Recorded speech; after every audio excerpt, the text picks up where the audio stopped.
నవాబ్పేటలో అతి దారుణంగా కేవలం ఆధిపత్యం అన్నది చాటడం కోసం ఒక పథకం ప్రకారం అక్కడ కర్రలతో అతి దారుణంగా దాదాపుగా 20 మంది కలిసి కర్రలతో అతి పాశవికంగా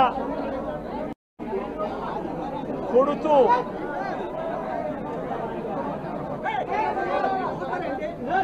చివరికి హాస్పిటలైజ్ అయి తీవ్రమైన దెబ్బలతో వాళ్ళు హాస్పిటల్లో ఉంటే ఏం సాధిస్తా ఉన్నారు చంద్రబాబు నాయుడు గారిని అడుగుతా ఉన్నాను. మీరు చేసే ఈ కిరాతకాలు, ఈ దారుణాలు వాళ్ళ ప్రజలు ఏమన్నా భయపడతారనుకుంటున్నారా? ఎవరు భయపడరు. ఇది ఇంకా కోపంగా మారుతుంది.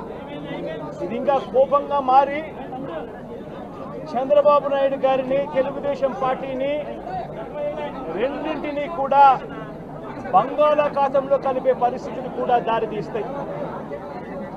మామూలుగా కొత్త ప్రభుత్వం వస్తే ఆ ప్రభుత్వం మీద వ్యతిరేకత రావడానికి కాస్త కూస్త టైం పడుతుంది. కానీ మొట్టమొదటిసారిగా చూస్తూ ఉన్నాం చంద్రబాబు నాయుడు గారి మీద వ్యతిరేకత అన్నది చాలా ఫాస్ట్గా పెరిగిపోతూ ఉంది.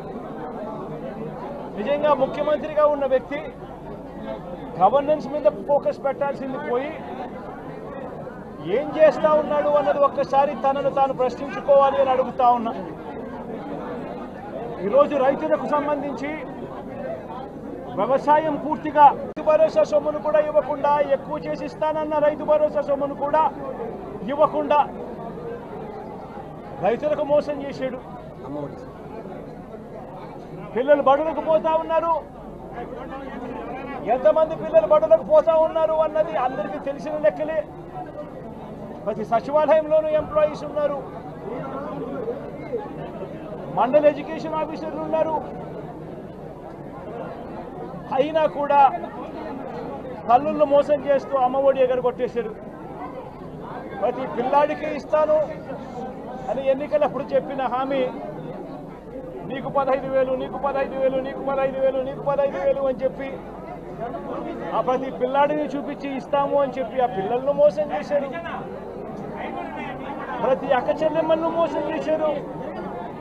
తల్లులకు అమ్మఒడి ఇస్తామని తల్లుల దగ్గర నుంచి మొదలెడితే ప్రతి తల్లికి 18 సంవత్సరాలు నిండిన ప్రతి అమ్మాయికి, ప్రతి అక్కకు, ప్రతి చెల్లెమ్మకు నెలకు 1,500 రూపాయలు ఇస్తామని చెప్పి వాళ్ళను మోసం చేశారు.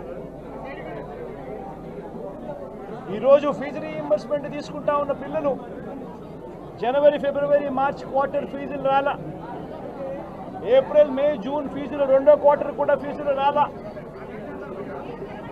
పిల్లలు చదువుకునేదానికి కూడా ఇబ్బంది పడే పరిస్థితిలోకి, ఫీజులు కట్టలేని పరిస్థితిలోకి కాలేజ్ యాజమాన్యాలు ఫీజులు అడుగుతా ఉన్న పరిస్థితిని ఈరోజు చూస్తూ ఉన్నాం. పిల్లలకు వసతి దీవెన ఎగరగొట్టేశారు. అక్క చెల్లెమ్మలకు సున్నా వడ్డీ కూడా రావాల్సిన సున్నా వడ్డీ కూడా మామూలుగా ఏప్రిల్లో రావాల్సింది అది ఎగరగొట్టేశారు. ఇవన్నీ కూడా వైఎస్ఆర్ కాంగ్రెస్ పార్టీ ఉన్నప్పుడు, జగన్ ముఖ్యమంత్రిగా ఉన్నప్పుడు క్రమం తప్పకుండా క్యాలెండర్ ఇచ్చి ప్రతి ఒక్కరిని కూడా ఆదుకుంటూ వస్తూ ఉన్న పరిస్థితి. అమ్మఒడి అయితేనేమి, రైతు భరోసా అయితేనేమి, విద్యా దీవెన అయితేనేమి, వసతి దీవెన అయితేనేమి, సున్నా వడ్డీ అయితేనేమి, మత్స్యకాల భరోసా అయితేనేమి, ఇవన్నీ కూడా ప్రజలు మాకెందుకు ఇంకా ఇవ్వలేదు అని చెప్పి ప్రజలు అడుగుతూ ఉన్నారు. వారి గురించి పట్టించుకోకుండా, వారికి చేయాల్సిన మంచి గురించి పట్టించుకోకుండా స్కూళ్ళను నిర్వీర్యం చేస్తూ, చదువులను నిర్వీర్యం చేస్తూ, హాస్పిటల్ని నిర్వీర్యం చేస్తూ చివరికి ఏ ఒక్కరూ కూడా మిమ్మల్ని ప్రశ్నించకూడదు అని, ఏ ఒక్కరూ కూడా రోడ్లెక్కకూడదు అని ఈ మాదిరిగా భయాందోళనను క్రియేట్ చేయాలనే ఉద్దేశంతో గ్రామ స్థాయి నుంచి మొదలెడితే ప్రతి ఒక్కరికి కూడా మీ కక్షలు మీ కార్పణ్యాలు మీరు తీర్చుకోండి అని చెప్పి గ్రీన్ సిగ్నల్ ఇస్తూ గ్రామ స్థాయి నుంచి ఈ భయానక వాతావరణాన్ని క్రియేట్ చేస్తూ ఉన్నారు. ఆలోచన చేసుకోమని అడుగుతా ఉన్నా. మళ్ళీ చెప్తా ఉన్నా చంద్రబాబు నాయుడు గారికి, మీరు చేస్తూ ఉన్నది తప్పుడు సాంప్రదాయం. ఇది కనుక కొనసాగింది అని అంటే రేపు పొద్దున ఏం జరుగుతుంది అని అంటే ఈరోజు మీ ప్రభుత్వం ఉంది, చాలా వేగంగా మీ ప్రభుత్వం కూడా తుడిచిపెట్టుకొని పోతుంది. ఆ తర్వాత మళ్ళీ మా ప్రభుత్వం వస్తుంది. ఆ తప్పుడు మా ప్రభుత్వం వచ్చినప్పుడు కార్యకర్తలు నేను వద్దు అని చెప్పినా కూడా వినకుండా ఆ కార్యకర్తలు చంద్రబాబు నాయుడు గారి తెలుగుదేశం పార్టీ వాళ్ళందరికీ కూడా బుద్ధి చెప్పే పరిస్థితి కూడా చంద్రబాబు నాయుడు గారు బీజం వేస్తూ ఉన్నారు ఈరోజు. దయచేసి నేను చంద్రబాబు నాయుడు గారికి చెప్తా ఉన్నా, ఈ తప్పుడు సాంప్రదాయాలను ఇంతటితో ఆపండి.